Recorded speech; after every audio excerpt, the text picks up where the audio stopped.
all the religious if you don't subscribe, all the religious groups are against me because I'm talking about population. They want more souls, I want less on the planet. if you don't subscribe to Phantom Facts Society, then don't talk to me or my son ever again. What you say? Never made it as a wise man. I couldn't cut it as a poor man's feeling. Tired of living like a blind man. What you say? Sight without a sense of feeling. This is how you remind me. This is how you remind me of what I really am. It's not like you to say sorry. I was waiting on a different story. This time I'm mistaken for handing you a heart worth breaking. And I've been wrong. I've been down to the bottom of every bottle. These 5 words in my head scream my we haven't fun yet. This is how you remind me. What you say? It's not like you didn't know that I said I love you and I swear I still do. It must have been so bad, 'cause living with me must have damn near killed you. And this is how you remind me of what I really am. It's not like you to say sorry. I was waiting on a different story. This time I'm mistaken for handing you a heart worth breaking. And I've been wrong. I've been down to the bottom of every bottle. These 5 words in my head scream out we haven't fun yet.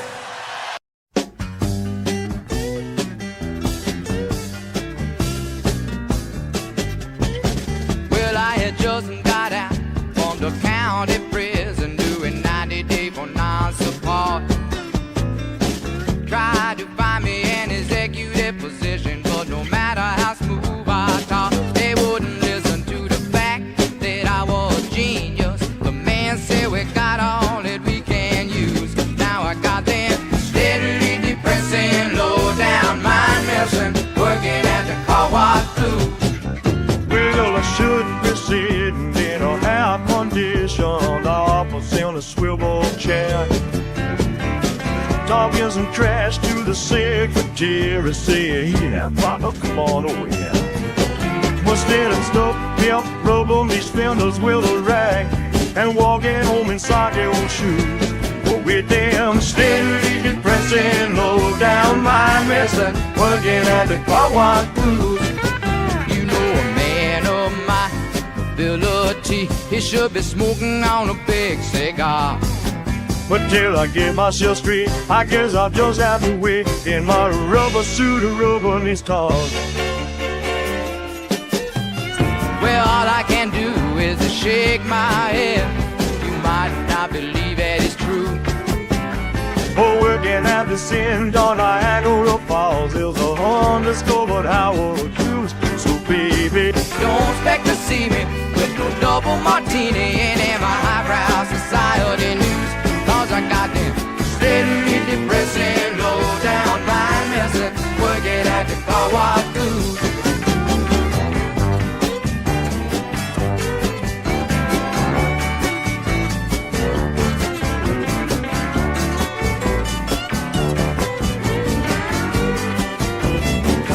So baby, don't expect to see me with no double martini in my highbrow society news. 'Cause I got them steadily depressing, low down mind messing, working at the car wash blues. Yeah, I got them steadily depressing, low down mind messing, working at the car wash blues. Like I'm putting chemicals in the water that turn the friggin' frogs gay. Do you understand that? Turn the friggin' frogs gay. Serious crap. Gay. Frogs, friggin' frogs. It's not funny. I'm gonna say it real slow for you. Gay. Frogs.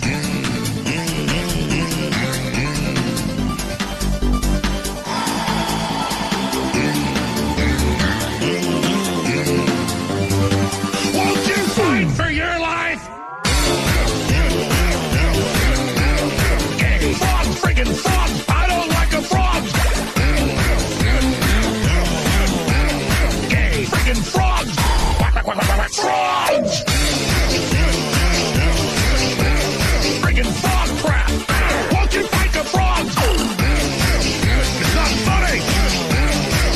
say it real slow for you.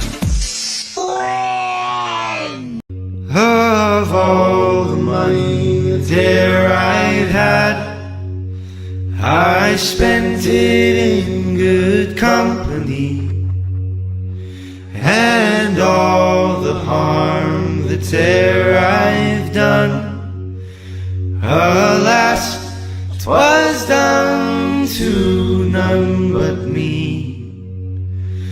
And all I've done, for want of wit, to memory now I can't recall.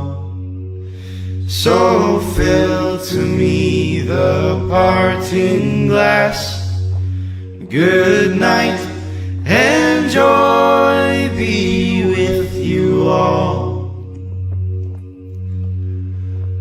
Of all the comrades that e'er I've had, they're sorry for my going away. And all the sweethearts that e'er I've had, they wish me one more day to stay. But since it falls unto my lot that I should rise and you should not,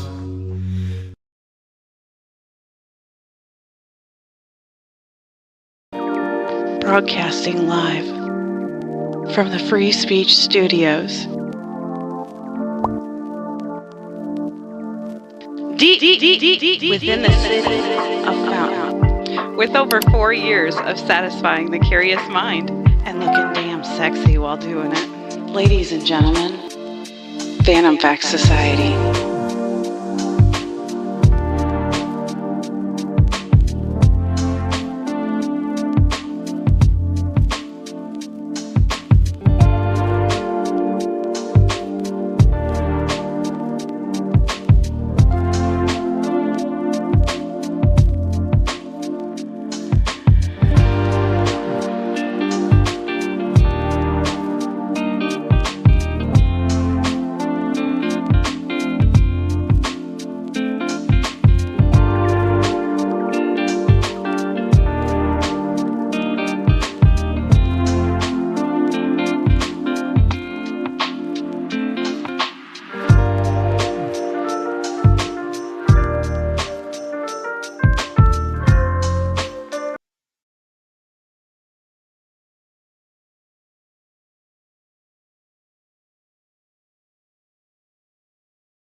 it out right now, ladies and gentlemen. All 7 people here. Damn it, we got 7. Come on. I know it. I know.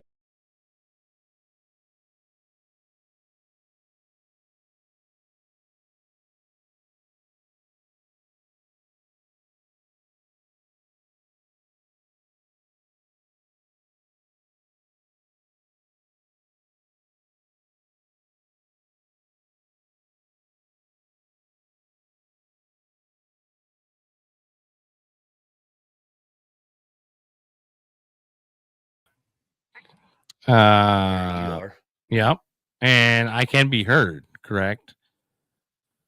So here we're gonna have to flip it around, I guess. I'm gonna have to lose my green screen. Okay. But that's okay because we're not here for the green screen. As pretty as it is. It is a pretty green screen. Yeah. But as pretty as it is, I'm going to change my camera so we can see the star of the show, Mevo. There he is. And then we're going to add me. We're going to add little old me with a horrendous green screen here, but that's okay. Well, yeah. We'll flip it around. You do not get to be the star of my show, you son of a bitch. That's right. Everyone gets to look at my green screen. I just want to double check with quality control that we're being heard. We're still good. Dear God. How about me? No, she hears you just fine. All right, cool.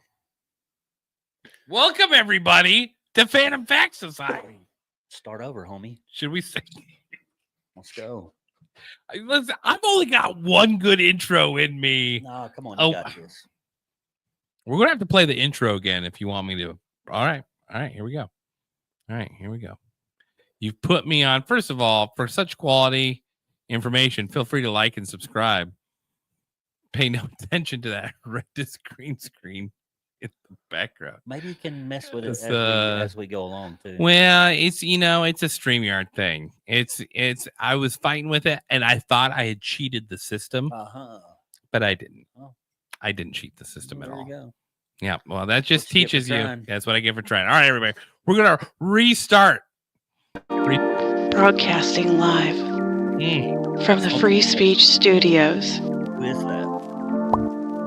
My girl, right there. Right on. Deep within Fucking the city of Fountain. With over 4 years of satisfying the curious mind and looking damn sexy while doing it. Ladies and gentlemen, Phantom Fact Society.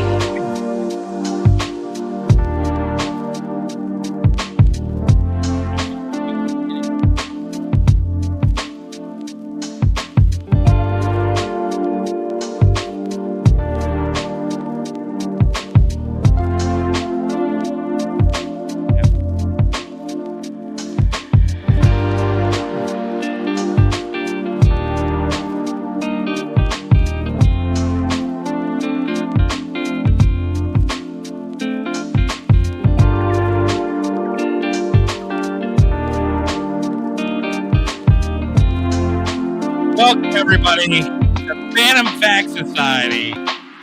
I am your host, most Corey Jamal, with special guest Damon Dial has joined us. You know this. You meet all sorts of amazing people in life, and I feel really blessed to use this podcast as sort of like an opportunity to sucker people in to come and tell me about their lives. But it means a lot to me because the different types of people you meet and the experiences they've been through, this is something that is what makes the human experience unique. I don't feel like I've been suckered in any way. Oh, good. Because that was my goal. You failed. Yes. Damon Dial joining the show, everyone. Welcome, Damon. Hello. The Phantom Fact Society coming out of hibernation in the middle of football season to talk to really a unique person who's got a wonderful perspective on life. Now, when I met you was through work. Yes. And you're a very chipper, go get 'em type of guy. And then I started talking to you and some of the experiences you've been through. I was like, you want to come on the show? And you graciously said yes. So thank you very much. Damon, let's just start from the beginning, bro. Now, I love talking to people who have served in the military, and you have served in the military. So let's start with that, man. Like, why? Where are you from, and why the military? Like, what was your decision to be like, all right, Okay. join the military? I graduated high school in Marion, Arkansas in '86. And my dad was like, son, you do realize I'm not spending money on you to go to college. I mean, it was that simple. He was prepping me years before I actually graduated high school. So, he did good. He prepped me the right way because I was not a college student. And so, I don't know. My goal when I joined the military was to be a ranger. I wanted to be airborne ranger and all that good stuff. Why the ranger? Like, honestly, was there like something you saw on TV? Was there? It was there. I had this flyer, and it was some rangers in this little pontoon boat, and they had their ranger hats on, and they had their gear, and they were on a mission, and they just looked cool, man. Simple as that. Like Vietnam era. Well, it was a little bit beyond that. It was they were, that was the older army. They were advertising the newer army. Did you have family that was in the military? Are you first generation? So definitely not first generation, because the Dials have been in America since the 1700s, since before it was America. Really? And I've got a lineage, a family tree book. And the story about this guy, Jeremiah H. Dial, came from Scotland. He went over to Ireland, got on a boat in Ireland in Belfast, and came here and supposedly fought in the French and Indian War and the Revolutionary War. Now, French and Indian War, that was George Washington was involved with that. Yeah. So he was. Now, for people who don't know, George Washington, also a ginger. Yes. All right, go ahead. So this is why we get along, yeah, David. Yeah. But like, as far as my ability to look at my recent kinfolks, no, none of them were in the military. Dad joined up during the Vietnam deal. He was going to be a Marine pilot. He wanted to get ahead of it. And then Kennedy said, married men don't have to go. And Dad was already married to my mom. And so he decided not to go. So he was going to go. Yeah. He was willing. Absolutely. Yeah, he was willing. Yeah. He just kind of, and I mean, what a unique thing back in the day. And I come from President Reagan, and he's very patriotic, and he was a good, I guarantee they met their recruiting goals when he was president. You know what I'm saying, bro? You know what I mean? He was that kind of leader. What made Reagan so, like, do you feel Trump has more or the same amount as Reagan? I'm not certain that him and Reagan would even get along. I think they would, but the draw, would you say that the draw was similar, or was there a lot of people against Reagan too? I think Reagan is way more conservative than Trump could even touch. What about you? That would be where they bumped up against each other. When you were in high school, though, like, what was it about Reagan that you were like, yeah, I'll serve under this guy? Well, he wasn't afraid to kind of get himself in a little bit of trouble. The Iran-Contra affair, he was doing stuff that he thought that was good for America, and I kind of like guys that kind of go around the edges and skirt the system a little bit if they think that their goal is worthy. You know what I mean? Instead of following. Right. Yeah. They'd rather get to the end. Yeah. And then apologize for the great outcome than to go through all And the that's exactly red what he tape. did. He didn't ask for permission. He asked for forgiveness.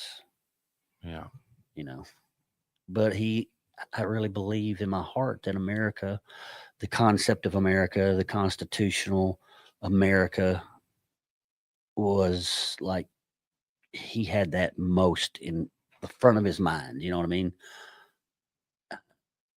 That's just That when you were yeah. when you were there Yeah. experiencing it, it's like it's a different story when you look back. Like for me, Damon, I was born in 87. Yeah. So you understand where I'm coming from, right? Like the most I know about Reagan was, probably Rush Limbaugh talked the most about Reagan and Mark Levin. Because Mark Levin was, I think he was in the legal department. He worked in his administration. Yes. I think in the legal department or something like that. I don't know. The great one. Yeah, Mark Levin. He worked for him though. Yes. For sure. And so that was my introduction to Reagan. I don't remember anything. The very first political stuff I remember was my dad. He was a cleaner, and I remember my mom bringing him lunch one day, and he's saying that Clinton won the election. Mm-hmm. Yeah. Like that's the most I remember. So I don't even remember the Bush era, much less the Reagan era. Now I've done a lot of research about Reagan, and you sort of it's not fair because you judge based off of what you know now. Yeah.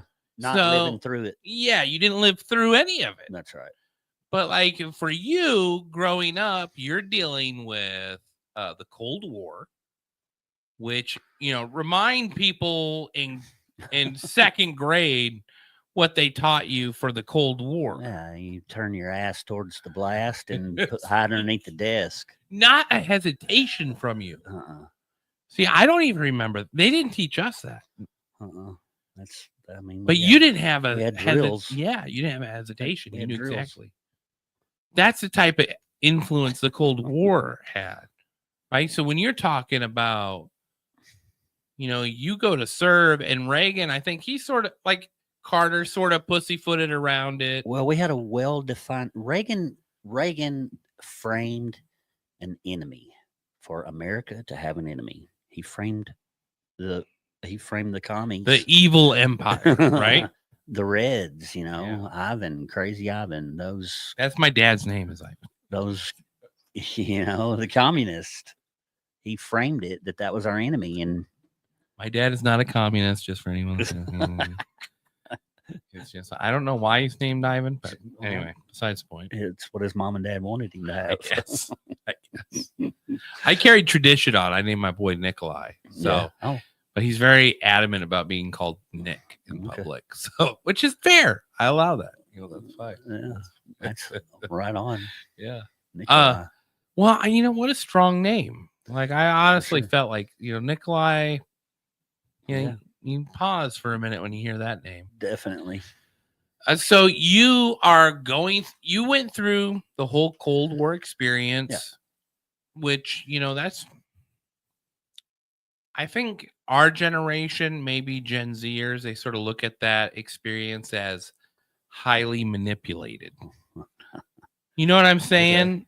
Okay. Like the threat was manipulated to bring more fear than the actual threat was. Just like they do every issue. But you didn't have the opportunity to. There weren't any counter arguments out there like you can now. You can't. You can't access the counter arguments. No, it's just the way you were. I mean, you had ABC, CBS, and what NBC? Yeah, those anchors, those three men. Yeah, Brokaw was one of them. Yep. Cronkite, those guys. I remember Peter Jennings. You didn't question them. No. They were men of high character. Integrity. Yes. Yeah. And so I always get upset when people are like, well, they should have known better. Like, how would they have known better? Yeah.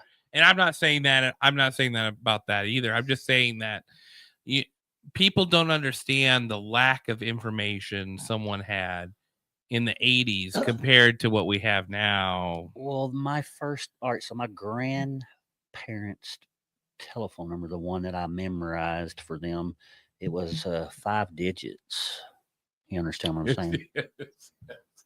How many digits is everybody's phone number now? You know what I mean? 7. Yeah, 7. It's 7, not including an area code. It was just 7, but then the 3 on top. Yeah, it's then the 10. three, It's yeah. a 10-digit number. Everybody has a 10-digit Yeah. number. And it was a 5-digit number back then. And that telephone probably weighed 40 pounds, dude. You remember? It's- You know, old school shit. They built it strong.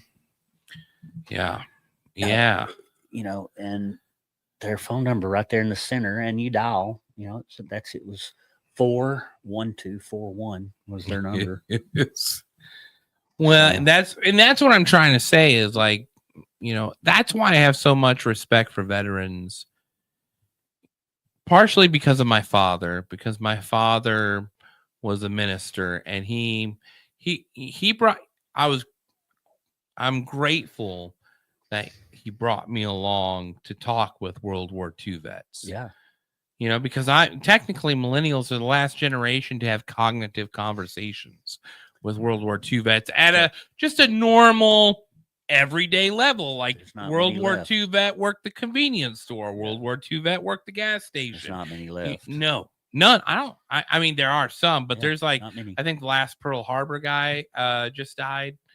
You There's know, probably I bet there's less than 500 of them. and I'm grateful. I'm very grateful to my father for doing that, because to me, like at 8 years old, I'm sitting listening to a Pearl Harbor's survivor, soldier, talk about how he survived Pearl Harbor, and then his job was to go on deck of these sunken ships and with a wire brush scrape off the wooden decks, scrape off human remains. Yeah. You know what I mean? Like there's just a whole lot. And you had Band of Brothers and Saving Private Ryan in the Pacific, and they really, they glorified it. Even though they showed gore, they glorified the gore. And To me, it wasn't. I don't know. To me, it wasn't. I looked at it different. maybe, I it just feels like when Hollywood touches it, that I don't know, man. you don't think they use the Those gore. very specific movies you just mentioned, Yes, though. yes. They're all really accurate, and they all got really high ratings from veterans. I'm not saying they're not accurate. Yeah. I'm just saying they used the gore as No, a means I'll to get it. push the. You don't think so? No. Okay, so let's circle back real All right, fast. let's go. Why did Damon want to be in the army? I still didn't Yes. get to answer that. Sorry. No, we're good. So I can tell you. Yes. I mean, honestly, like deeply, I just wanted an opportunity to go fight the enemy. There it is, right there. The commies? Yeah, for sure. Yeah, the well-defined, well-framed enemy from the leader, who was very popular, by the way, Who was it? Ronald Reagan. Oh yeah, So Reagan. Yeah, Reagan. circle Yep, back. yep. That's it. Yeah. And I mean, I guess if you want to drill down and say go fight the enemy, you could look at that in another like more dark way. But it was You're 19 though. Yeah, You're not a exactly. 45-year-old man Right. plotting something. no, definitely not. You're a kid that. What was your favorite movie at 18? Golly, well, Rambo was pretty popular. You know what I mean? And as a matter of fact, when I was in Berlin, he was over there advertising a movie. I can't remember what movie he was there for. That was my coffee. My begging for coffee look right there. He's like, But he came and I got to meet him. Sylvester Stallone. no joke, Yeah, really? Yes. And I know I have some pictures, some 35mm pictures of it. And I can't find all that crap. But I got to ask him a question. So Jimmy Lyle, an Arkansas guy, knife maker, world famous knife maker. I'm from Arkansas. I'm kind of an Arkansas aficionado. You know what I mean? I like things. Okay. Yep. Arkansas. Yep. So Same I'm way from, with I'm Iowa. from Arkansas. I'm in Berlin. There's Sylvester Stallone. I've dug his movies, and I knew that his knife was made by Jimmy Lyle. So I got to ask him. I said, "Hey, how did you find Jimmy Lyle? Because I'm from Arkansas, and I was just wondering how you, out of the blue, found this guy Out of everywhere. Yeah, he said, "Well, to be honest with you," he said, "there was people that handled that for him or whatever." He said, "But man, he's awesome. He makes really good knives." Anyway, What an affable person. My dad, that's who he worshipped growing up, was Sylvester Stallone. Like yeah. for a present, because he had a gym in our basement, and as a present for Family Day, because we Yes. didn't celebrate Christmas, Okay. but for Family Day, we got him the soundtrack to the Rocky. Cool. You know, and that's what he Right would. on. That's what He would work live. out. Yes. Right. That's good. Love Sylvester Stallone. So that I'm Yeah. glad you told me that story, because that'll make you happy. See, and now I'm trying to remember if the first Blood was pre. I mean, I can't. It's all I think right. that was 70s too, wasn't no, it? Late 70s? definitely not. It's Really? definitely 80s. Definitely 80s. It's got to be there close. It may be prior or just post my Army time. It's got to be in there really close, though. It's beautiful, Naomi, everyone. Supplying coffee. Did you need anything? Or are you working on the lattes? The Bush lattes, they're fine. They're doing good. Right. Just Doing making great. sure. I got my coffee fix in the evenings. All right. I warned you earlier that this would happen. What I would what's get happening? way good. off topic. So you just bring me back. You bring me No. back. All right. So Damon, you after watching Rambo, you decide to join this. Okay. No, but you join the military. Yes. And what happens after that? You join the military, you tell your parents, you tell your mom. Yeah. Definitely. Definitely. What's their reaction? So I actually joined. It's called the delayed entry program. Okay. So I joined my junior year of high school. I knew late in my junior year, all the way through my senior year, my date that I was going to go to basic training. I knew. I mean, I did it early. So, because I wanted to be able to pick out the specific things that I wanted to do. I wanted to go in the infantry. I wanted to go in the airborne. I wanted to go ranger. And that's kind of how you do it in that order. To be a ranger, you kind of got to do it in that order. So,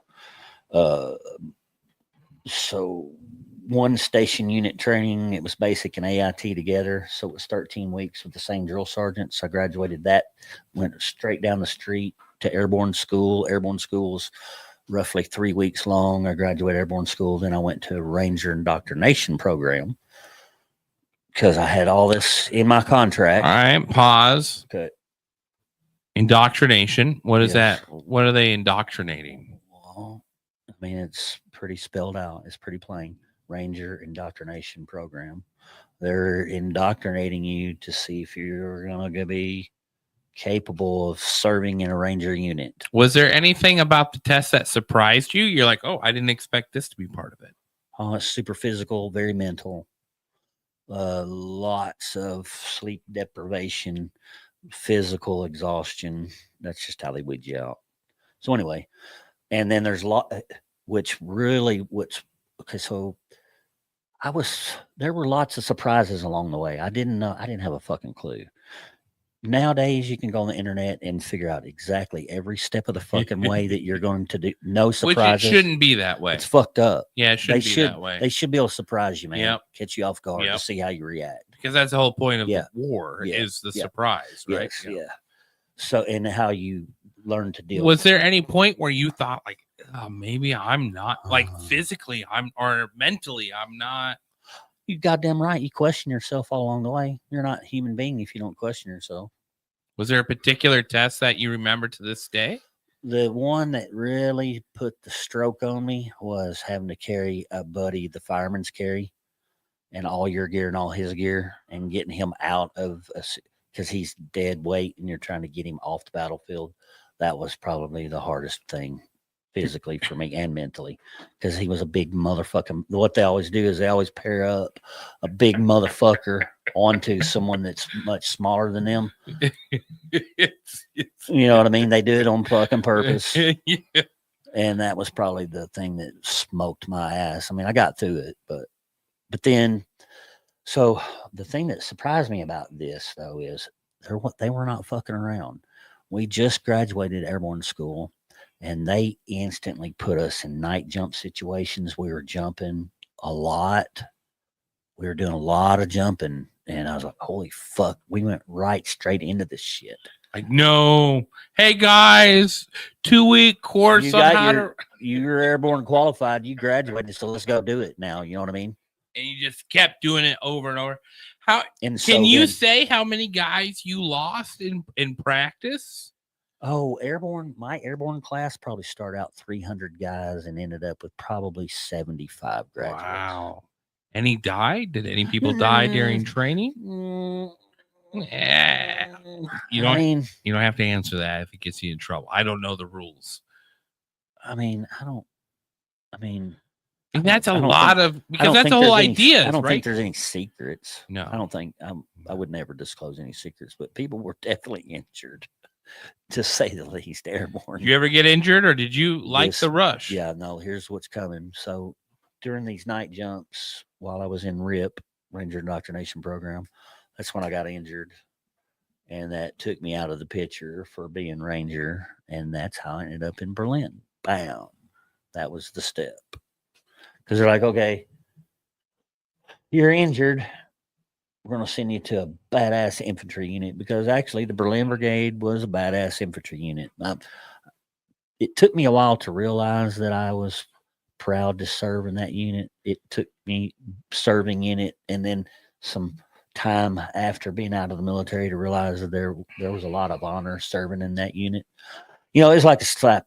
It's like getting my dick slapped. Because you got injured, and Yeah. now you're not going to be Now I'm this not- Ranger. Exactly, Ranger. That's right. And You know, your so- hopes were over for being a Ranger, right? Yes, Yeah. And so, done. it's, Yeah, it's crushing. yeah. It was No, crushing. I'm. It was you know, crushing. And so, I had to improvise, adapt, and overcome, and got through it. And like I said, it took some time for me to actually be proud of myself after that failure. You know what I'm saying? What? I think that's normal arc Yeah. for young men. Yeah. Right. Like you have these lofty goals, and then you. I'm being told to turn you up, which you know what that means. You All right, gotta go ahead. make love to that microphone. All right. I want you to. Okay. Is that better? That is a lot. better. Okay. All right. Thank you. It's my producer. I have no Yeah, you're say. great. All right. But no, a lot of young men go through that arc where they have these goals. Life happens Yes. as it does, Yes. wherever, military or not. Yeah. And now you're sort of stuck. I know for me, like you just sort of think, well, what's the fucking point? Well, and it happened really fucking fast. So whenever they figured out that Damon ain't going on this track anymore, bro, those orders came down super fast, and I was on my way to Berlin. I mean, like bam, bam, super fucking fast. Like Well, a week? I think they let me go home on leave for like a week or so, maybe 14 days. I took some leave, and then boom, gone. You know what I mean? I was on a plane with hairy-legged women. This is the first thing. Hey, you could smoke on airplanes back then. Oh, the good old days. Yeah, and I'm serious. The hairy-legged women, the stories of European women. They're I've been to New Orleans, bro. I've seen them. Orleans. It's no joke down there. Yeah. I saw some fiddle playing beauties that as soon as they picked up their fiddle, you're like, oh my God. Yes, sir. Oh my God. So that was the first thing I noticed, and then it was a long ass fucking flight. So And you I was get there. So and while you're flying there, the whole time it's not like you're excited. It's a disappointment. No, I was excited. I was fine with it, dude. You were? Yeah. Yeah. Man, I roll with the punches cope. pretty good. Yeah. Yeah, you do. Yeah. You're I pretty- can adjust pretty quickly. So you go to Germany, and this is I think I overheard you telling someone this is what perked my ears. I was like, please, Damon, come on the show. And you had to have like 3 people talk you into saying yes, because if I remember correctly. Anyway, so you go to Germany, and what are you assigned to do? What am I assigned to do? Well, there's lots of different duty there. The wall was up. The Well- wall. 88, 87? Yeah, this was 87. Okay. Yeah, for sure. 87. Good year. The wall was up, and I mean, Berlin was Berlin. We did lots of training, but we were inside of East Berlin here. The city of Berlin was inside of East Germany. It wasn't connected to the West. No, not at all. You had to ride a duty train from Berlin. It was about a 3-hour train ride to get where you're actually in West Germany. So it's deep inside of Soviet territory. See, all my life, I had thought, I known Berlin was split down the middle, Yes. or whatever. Well, But- it's 4 sectors. Blew my mind. The French owned a section. British, The British, the British owned a section. us, and the Soviets. Us and the Soviets. Yes. That used to be the whole country. Soviets had half. That used to be the whole country was split into 4. Yeah. And then, but I always thought that West Berlin was just attached to West Germany. But no, it was just by itself. You had It was just half of a city deep inside of East Germany. you saw my picture of the Reichstag outside Yeah, the hallway there.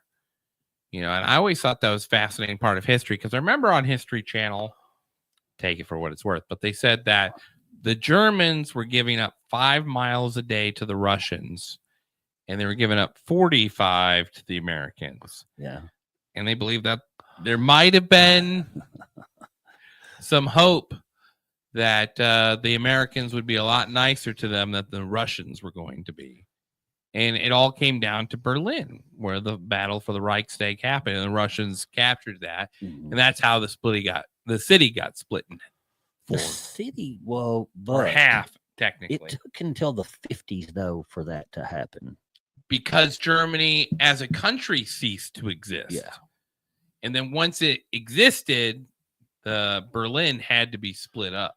Yes. And you were there. Yeah, it was pretty weird. So where did you flew in? You didn't fly into Berlin. Oh, yeah.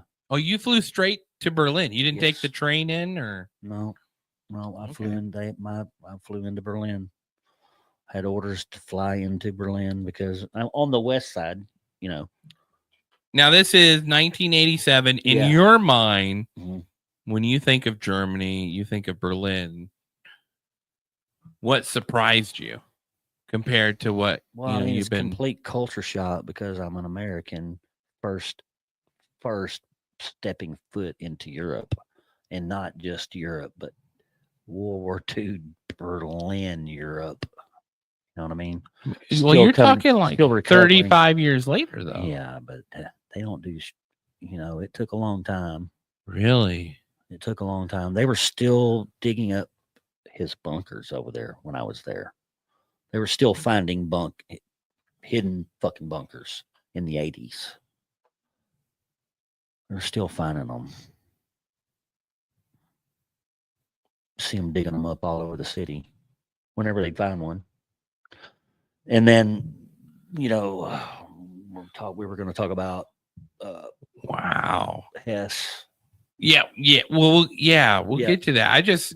Berlin it just sort of surprises me because I'm a millennial, right? So World War II, I'm an elder millennial. Yeah, So I got you. So, I got to interact with a lot of World War II vets in everyday life. It wasn't like they were in a nursing home. They were running shops, or they Yeah. were owner of businesses, and Yeah. so on and so forth. And I got to hear a lot of their stories. But when I think of Germany, I just always thought that it had recovered so quickly that by the 80s it was all hunky dory. Oh, they were doing fine.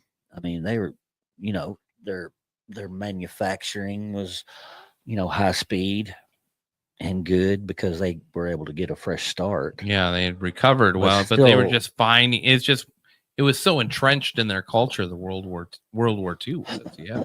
Yeah. So the older generation, they appreciated us, the Americans, and we were a major part of the economy over there as well. Because there's a whole infantry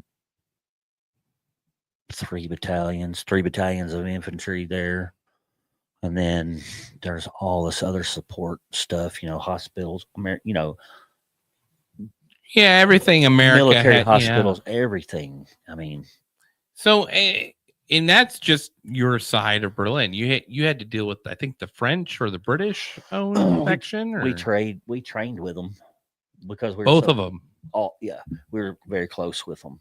So we trained with the German Polizei too. They came to our ranges.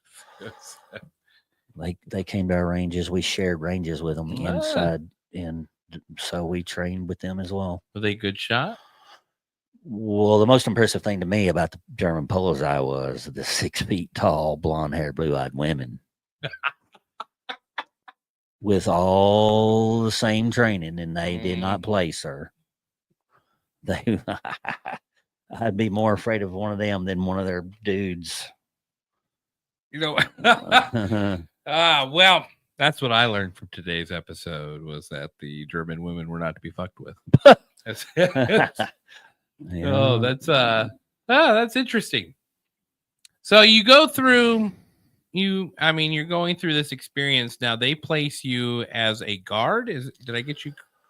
So you kind of had to like get picked to be on the Spandau guard. I mean, Spandau. Let's break it down, because this is all. okay. And I did have a YouTube video pulled up, which we'll look at. But Okay. Spandau Was a prison. in Berlin, Yes. and it had some famous people. At the time that I was there, it had one inmate, and his name was Rudolf Hess. So the Allied powers, the 4 Allied powers, the Soviets, the Americans, the British, and the French, we shared. They would rotate the guard, but the way the guard always worked out was we always would switch out with the Soviets. So then again, we were like face to face, as close as I am to you, with the Soviets. You know what I mean? That was still our well-defined enemy. We're just sitting here, Soviet. And everybody's got their super starched and pressed uniforms on, everything's shined up and all that good shit. You know what I mean? Okay. And you're face to face with your number one enemy. And then they take over the guard. They watch him for a certain amount of time. Then they switch out with the 4 Allied powers. So he was everybody's prisoner. Yes. So you had to switch out guards. Rotate the guard.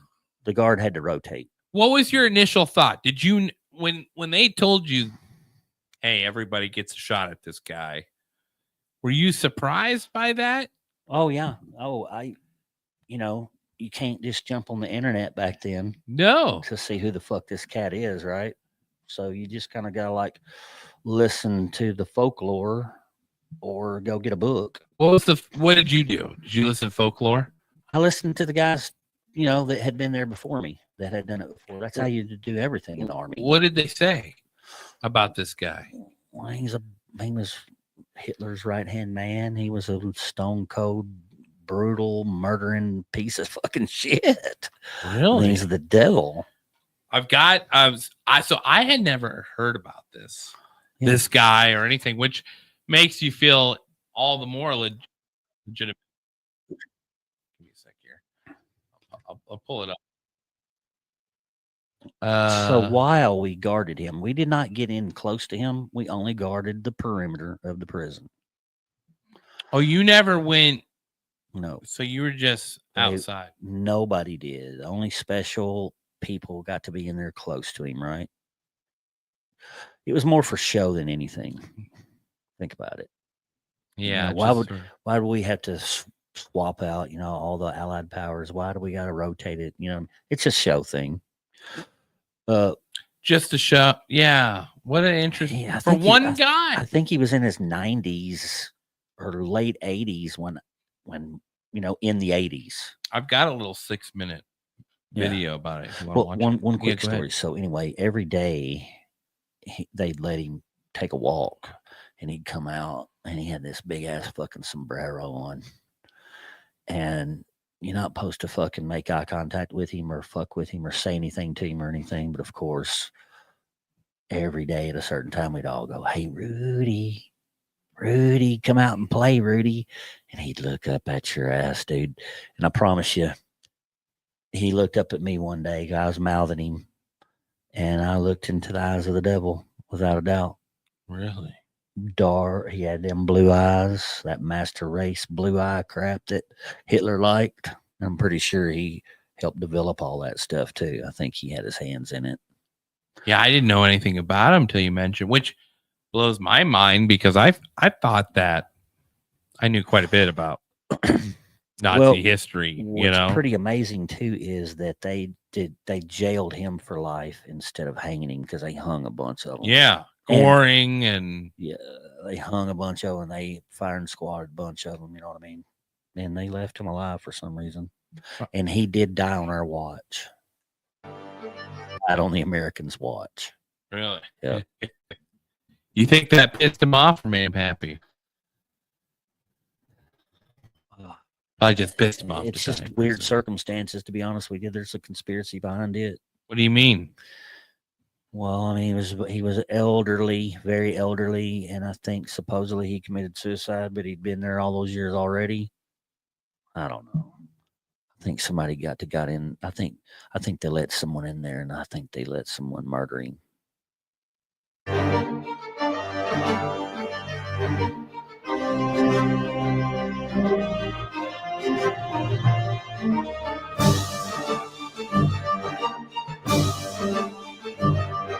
Is Hess the last prisoner of Spandau?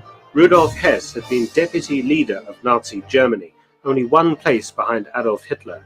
From 1933 to 1941, Hess, a World War I infantryman and pilot, had been complicit in all the actions taken by the Nazis against its enemies. This included the promulgation of race laws against the Jews and other groups in German society, and the plans for German territorial expansion that led to the Second World War.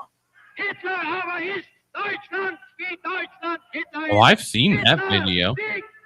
But on the 10th of May 1941, Hess flew a Messerschmitt 110 twin-engine fighter to Scotland and landed by parachute. He said he had come on a mission of peace.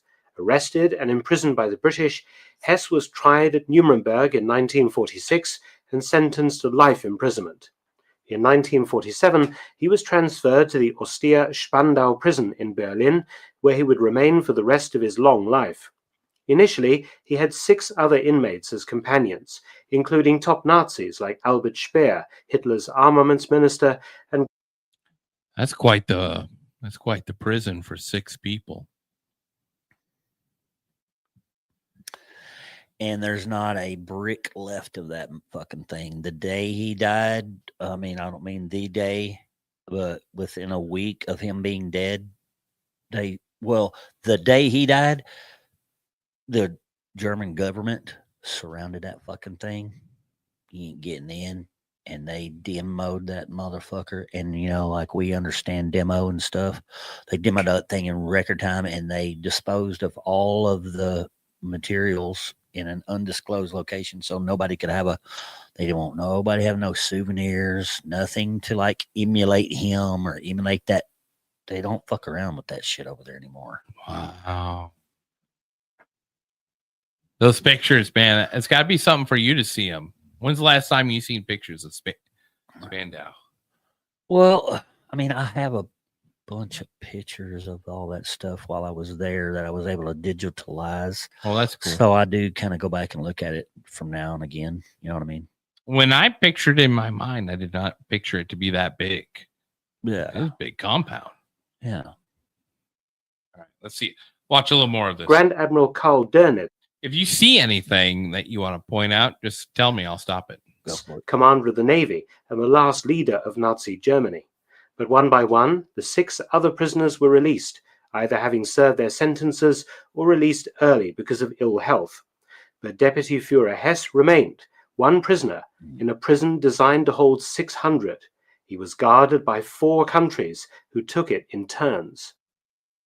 Spandau prison fell under the Four Powers Agreement signed in 1945, meaning it was under the joint control of the 4 victorious Allied powers, the United States, Great Britain, France, and the Soviet Union, who in turn occupied parts of Germany. The four occupying powers alternated control of the prison on a monthly basis. Did you have to do that type of march? No, that was actually the Soviet memorial right there, and so those are Soviet infantrymen or whatever they are, and they do that goose stepping thing. Yeah, But that was by the prison right there. Or? that was just a picture, I think, of the Soviet memorial there. I don't think that's connected to the They're prison. just throwing out Berlin pictures from the 80s. Yeah, yeah. It's okay. Yeah, Ran it for 3 that is the uniform that I wore 100%. Really? Yeah, that would be the era. That black helmet, dude. Those are actually called helmet liners, and we only did that just to kind of make us look sharper. A steel pipe would actually go over that. Oh, really? Yeah, we did it just to be more. It looks good. Spit polished and No, shiny. it looks You know what I mean? good. Did it for added character, I guess. Which I mean, are you in this picture? Negative. No. No. You recognize anybody? No. No.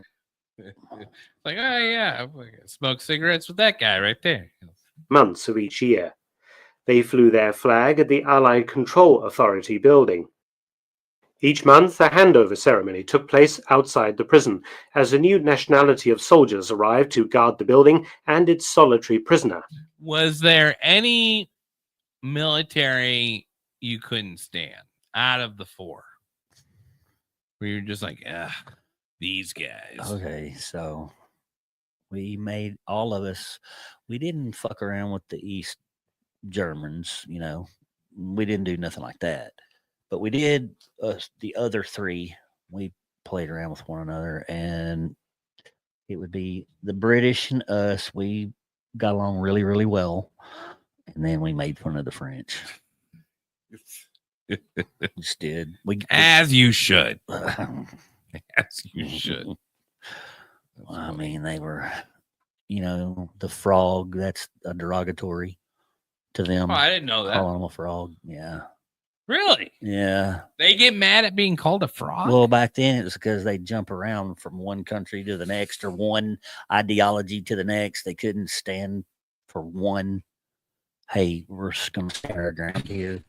So we got named frogs because, and plus, I think they like to eat frogs too, or whatever. But anyway, they like to eat everything. Yeah, everything. And they're kind of, I don't know. I mean, would you call the French the cleanest out of all of the countries? I don't. I've never been to France. You're the one that knows this answer to this question. Are they a little stinky? Personal experience, I would say they weren't the not even close to being the cleanest country. Yeah. Was there any point where you're like, "Come on, man, come on"? I mean, they did not bathe like we did. Really? You know, Napoleon on his way back from, I can't remember what war he won, but he wrote Josephine, and he told her that it'd be about 14 days. And he said, please do not bathe until I return, so I may enjoy your flavor. Well, God. I mean, I don't know why I'm thinking worst case scenario, but damn it. To him, that was the best case scenario. Yeah. That's why he went to Russia, is because he knew if he won in Russia, it would be 3 months before Josephine would bathe. Speaking of the French, Benjamin Franklin got along good with them. You know, I watched one thing about him where it said he intermingled real well with the women. And in the French court, it was the women who influenced the men. Absolutely. So by him being all happy with the ladies, yes, he completely financed the American Revolutionary War. Yeah. And he wrote about it. I think he was good at improvising, adapting, and overcoming, wasn't he? Yeah, he was kind of shrewd too. He had his goals, and then he had these little side quests like bifocals. You know, Yeah. like he'd along the way of his main goal, he'd find these little gems and advance, you know. And then like with electricity, a lot of people, you'll see this now, a lot of people be like, well, he didn't actually do the kite, you know, he conned his nephew into doing it or something like that. Yeah. But it's still, you know, he still was great at marketing himself and using that marketing to advance the American Revolution. So, I mean, by all means. What was? Let's finish on this Hess thing though, real quick. I apologize. Thank you. No, don't. All right, good call. I want to see if I can learn. The guard detail consisted of 37 soldiers and an officer. In addition, there were 4 dozen cleaning women, a cook, a doctor, a chaplain, and other German staff members. In total, in 1985, it was calculated to cost $670,000 US dollars to guard Hess each year, a cost borne. So they would march in 32 guys every cycle, huh? Yeah, it was all spit and polished. That's crazy. Very ceremonial. Haha, we won. Right here. What about it? There's the rotation that I talked to you about. Oh, U.S. yeah. Army relieves the Soviets. Borne entirely by the West German taxpayers. From 1966 to 1987, Hess was the only inmate in the vast building.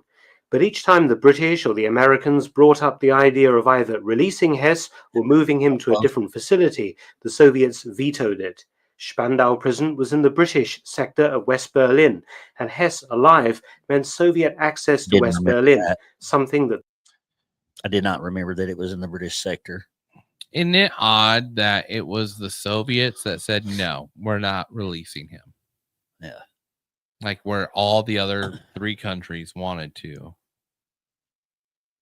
And like I said, I really believe that right there towards the end, they probably let some Jew in there, dude, to get, the revenge. Final and murdering.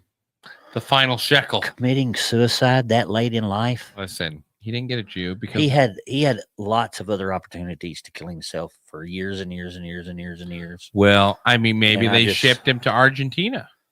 Dude, he died right there. I know he did. And I bet you, I'm telling you, that was close to the end of the, the Cold War was coming to an end too, though. I know, but they still hunt them. The Jews still hunt them monkeys right there to this day. Yeah. All right, we'll play the KGB was keen to maintain.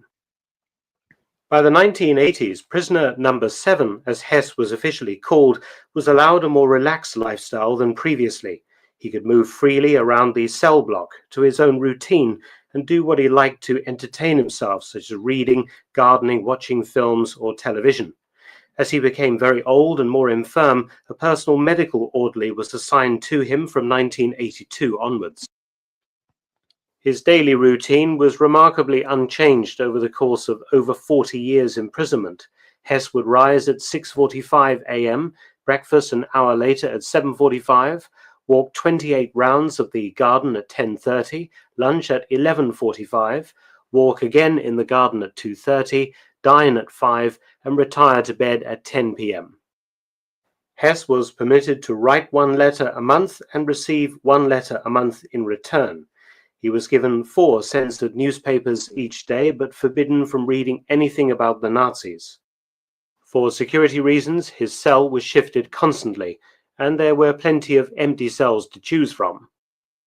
When he was taken ill or for routine medical checkups, he was taken in a heavily guarded convoy to the British military hospital, where an entire wing was closed off. On the 17th of August 1987, Rudolf Hess was found dead inside a summer house in the prison garden. He was 93 years old. Did I miss anything that triggered a memory for you? Or no, just like I said, he was in his 90s and he committed suicide, found dead there. That was, where was this right here? What's this? A little garden house, they said. That's where they found him, huh? Yeah. Well, I mean, maybe you did miss that they, towards the end, he could do whatever the hell he wanted to do inside that prison. But he still had his own real set, very specific schedule that he kept. Well, that's German. Well, I understand.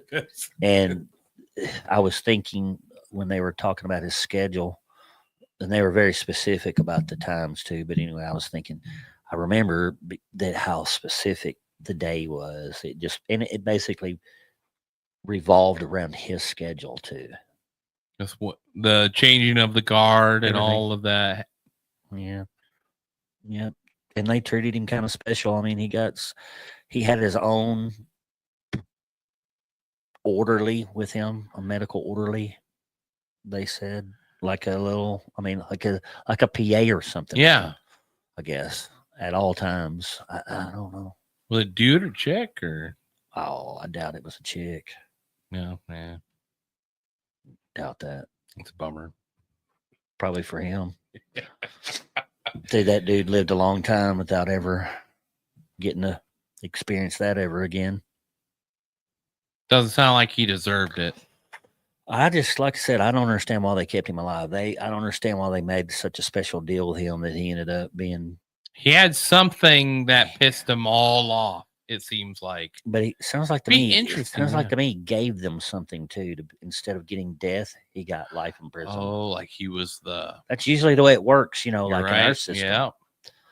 You know, Snitch a little. and maybe we won't execute you. We'll let you just die here.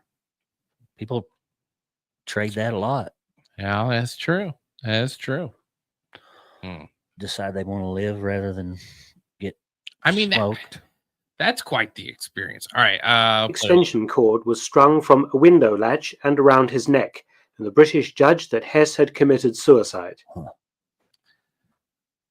Sounds like the British did it to me, but it's a very British way to die, don't you think? Oh, I'm sorry, mate. Yes, he killed himself. And that a wee bit of a bummer. An extension cord around his neck. Who would have thought? Yeah, I thought he wanted Christmas lights. I really did. My apologies. Many historians and Hess's own family have stated that Hess was murdered by British intelligence. They doubt such an old and frail man could have killed. Which to me could have been, you know, a Mossad agent working with British intel. Well, I thought the British don't really care for Mossad. What? They all work together, bro. They all work together. Are you crazy? Yeah, no. The Americans love the Mossad. The intel, though, I mean, not necessarily the British government, but I guarantee all the intel agencies. But the Brits are the ones always directing a Palestine. They want the Palestine. They keep trying to make it. Yeah, it's always the Brits. But they were part of that way back. Well, you know why? Is because the Brits in World War I told the Palestinians, like, hey, man, you help us out here. Yeah. They told like 80 people that, hey, man, you help us out here. And then 5 people got it. But yeah, that's we're getting sidetracked. Okay. Himself in this manner. Whatever the truth of Hess's demise, the British were certainly in a hurry to get rid of Spandau prison.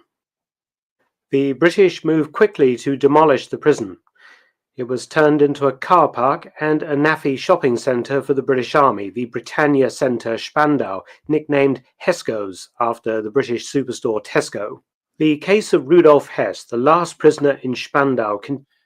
The supermarket is called Hesco? I think that's its nickname. Here's what that said. I think that's what it said. Continues to generate debate and conspiracy theories even today, over 30 years after his death. I hope you found this subject interesting. If you have, please do subscribe. And also Mark Felton Productions. Thank you to Mark Felton for putting that together. I love the fact that we talked about it, and then it was, I mean, we learned more from talking to you about it than this video. Pretty we much. got cool pictures though, but Yeah. so there's that. Yeah, That's, you know. that kind of backed up pretty much everything I said. No, 100. Well, and I just think it's absolutely fascinating. This, you know, to experience this. And how old are you at this point? 57 for a few more days. I'll be 58. Happy early birthday! Thank you. Happy early birthday. But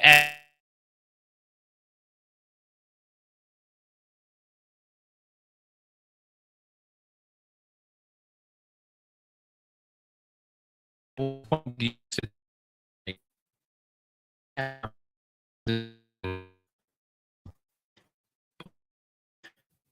I mean, uh, just being out there and access we had to all sorts of shit, that your civilians didn't have access to, made me understand where it was in regards to World War II history. Holy crap, man. I mean, it was everywhere. And there was a definite understanding that those people, absolutely.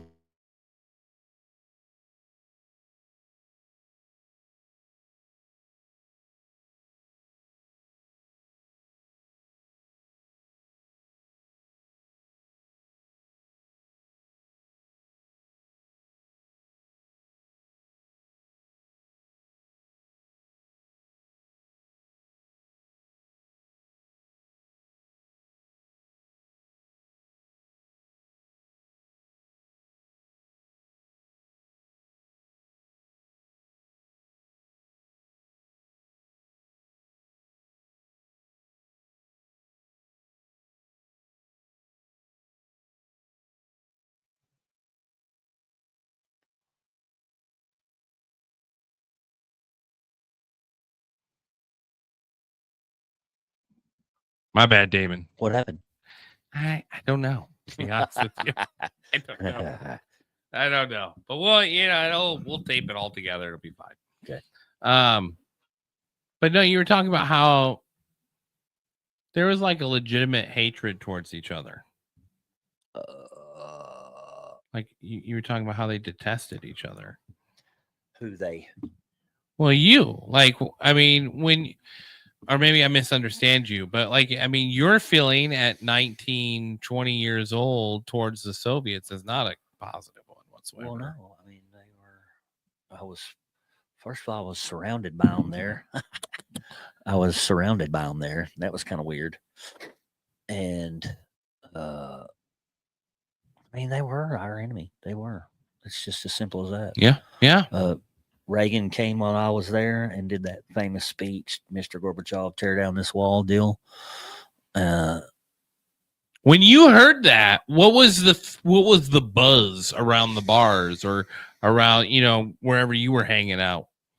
Were people like, oh, this guy's an idiot, he's going to get us all killed? Or was it? No. It was like they're going to tear it down. Really? Yeah. The West Berliners wanted it. They wanted reunited with the East Berliners. They've been separated wrongfully and basically kind of like in a prison. If you lived in that city, even though you're a West Berliner, you still were surrounded by 3 hours worth of fucking, Soviet territory. Yeah. So no, they wanted that shit to go away. Yeah. Yeah. I talked to a guy who had family in East Germany. Mm-hmm. And he had gone there when he was like 9, 10 in 1932. And, he told me, he goes, back when everyone still liked the guy. Yeah. Yeah.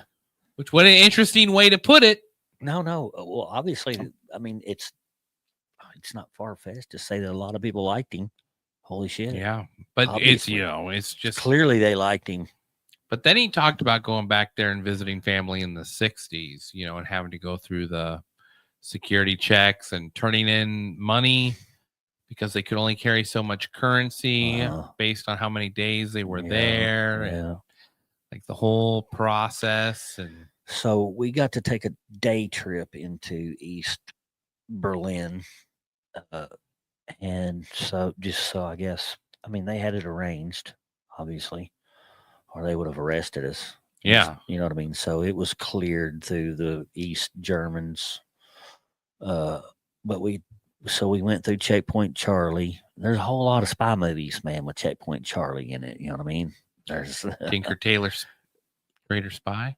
There's Checkpoint Charlie's world famous for spy shit, getting across in the East and West Berlin, sneaking back and forth. But anyway, They also had a military parade going that day. And it's that old Soviet style military parade shit, like, look at us. We got these big long trucks, big long rockets on them, and tanks and troops and all that shit. So it's a flex the muscle. Yes. We'll flex. Hey, America. But they made us wear our dress uniform while we were over there, just so we'd stand out. And we had our orders with us. And it was a pass. It's like a visa, basically. It's exactly like a visa, stamped. And then we had to, be out of there by a certain time. Like there's a curfew. Oh, sure. Yeah. What was your impression? Like, oh, there was a definite fucking vibe change as soon as we crossed over into there. It was darker. The architecture was not as, like free. They don't, when the motherfuckers don't believe in they do, but they don't. They're like poets and they're into their ballet and they're in, but then again, like some of their other shit is like super square and plain and bland. You know what I'm saying? Yeah. Especially it's bureaucracy. Yes, but the Russians, what I don't understand is they really get into that culture shit, but then their architecture doesn't really. Yeah. And their cars, and their freedom to create does not recognize the way they stress. They pride themselves in being musicians and dancers and all rocket scientists. Yeah, they're not dumb. But then they don't. They're not flashy with it, or you know what I'm trying to say. I remember it's bland and dark and not pretty. I was training to be a missionary. Yeah. And so I was learning Russian. They talked about how all of their government buildings have no heat. Yeah. Yeah, that's what I mean. It's your job to provide yourself warmth when visiting the state building. Like the state, it's just a very weird. The state cannot afford the heat. Yeah. It's your job. You figure out how to stay warm. Go down to the company store and buy you an extra coat, motherfucker. Yeah. Different mentality. Very different. Yeah. Huh. How cool. So how long are you there in Germany? So I was there about a shade over a year and a half almost. And were you there for the Berlin Wall falling? No, I was home by then. Okay. I was cheering. I still remembered though. Back then, I still remembered the phone number to the barracks payphone because it was payphones back then. That's how you called home. And so I knew the number, and so I called the barracks phone, and I knew someone would answer that I knew. That's just the way you did it. If the phone rang in the barracks, somebody go answer it. And, hey, doll, it's your old lady or whatever. You know what I mean? There again, the technology I was dealing with back then. But anyway, I'm like, hey, man, what's it like? What's it like? And they're like, man, they're going crazy. They're tearing it down. There ain't no wall no more. Oh, how cool. Yeah. Now, because in my experience, like it already happened. But for a lot of people, they believe that wall was going to be there for the end of time. Yeah. Yeah. It was like not a life changing, but it was a political pivot point that has. I heard one person describe it. It was the final act of World War II. But there's also something super famous that we're missing about the Berlin Wall too, is that the Americans did the Berlin airlift. Yeah. In the 60s, though, right? Or 50s. That's while they were building the wall in the 50s. And, we were dropping food and whatever, trying to help them out while they were doing that. Because they were being isolated, they were being walled off. And so we did the Berlin airlift. And I know there's stories from kids. And I think we dropped candy and all sorts of cool stuff too. You know what I mean? To try to help them live because they were getting. They couldn't get groceries and shit. Well, and that was by design because Yeah. the Russian government was very resentful for what the German army had done to them, and they wanted to exact the exact amount, if not more, Yeah. onto the German population. Yeah. Yeah. And they snatched a bunch of Germany too. Well, here's an interesting thing about Russia, not to defend them, Hmm. but I will say when the Moors and the Ottomans pushed into Europe, it was the Russians that pushed them back. Yeah. And then when Europe threw a fit about all the Russian territory gained by defeating them, Russia gave it back. Yeah.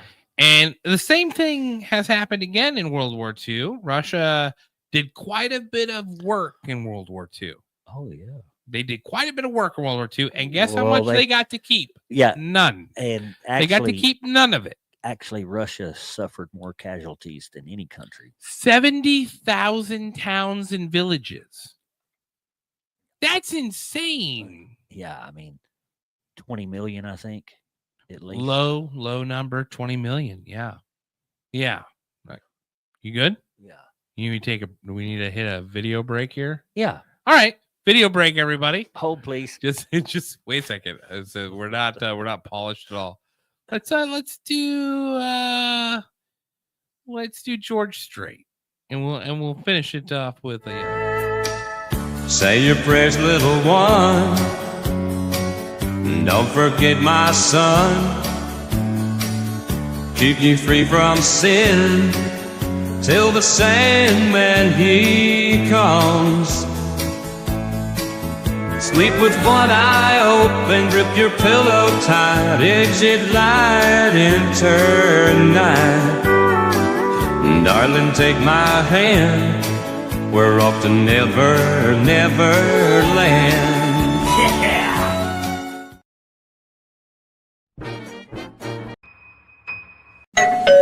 God damn it! Who's at the front door?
fleas are placed inside the jar and the lid is then sealed. They are left undisturbed for 3 days. Then, when the jar is opened, the fleas will not jump out. In fact, the fleas will never jump higher than the level set by the lid. Their behaviour is now set for the rest of their lives.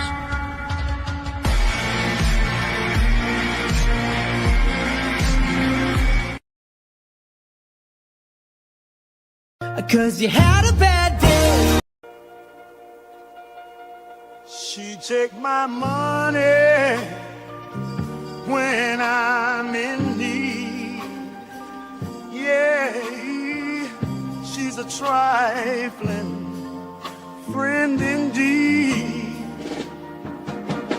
Oh, she's a gold digger, way over town that digs on me. She take my money. Now I ain't saying she a gold digger, but she ain't fucking with no broke niggas. She take me money. Now I ain't saying she a gold digger when I'm in need, but she ain't fucking with no broke niggas.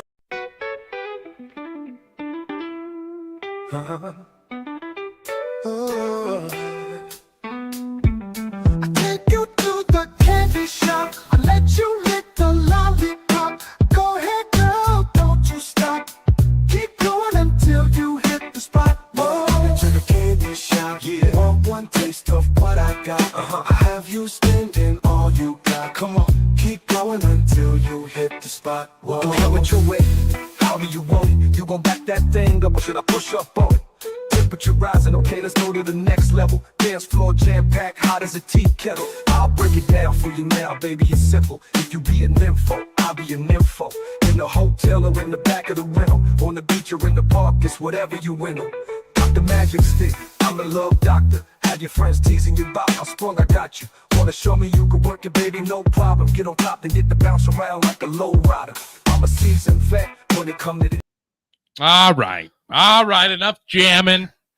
Enough jamming. We lost so many viewers, Damon, on that break.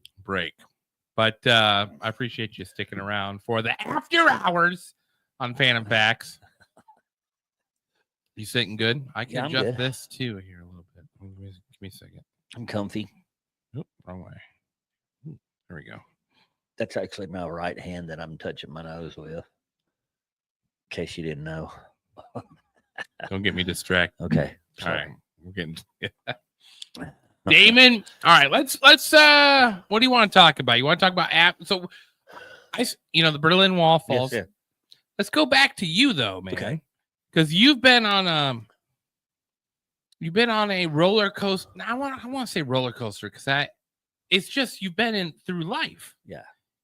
And meth, you talked about it a little bit in the passing. I want to talk about that, like meth. How did it even introduce itself to you? Like, what was the first? Because this stuff's important, man. Because a lot of kids, they think I'll never do meth, and then they get in a scenario where they never think they'd be in. Yeah. And boom, now a week later they're addicted to meth. Terrible thing to be addicted to. Whenever I talk to someone who's recovered, I think that is probably the greatest personal victory. I know 2 other people out of several hundreds, maybe a little bit of exaggeration, but a lot of people, that have been addicted to meth. Only 2 of them have come out and really flourished. And I think, man, what a hell of a toll that drug has on people. And so when I get an opportunity, and like I said, you don't have to. You'd be like, "Hey, shut the fuck up, Corey," and that's fine. But. No, I'm very open about it. It was a very hard thing to get through. obviously self-inflicted and 100%.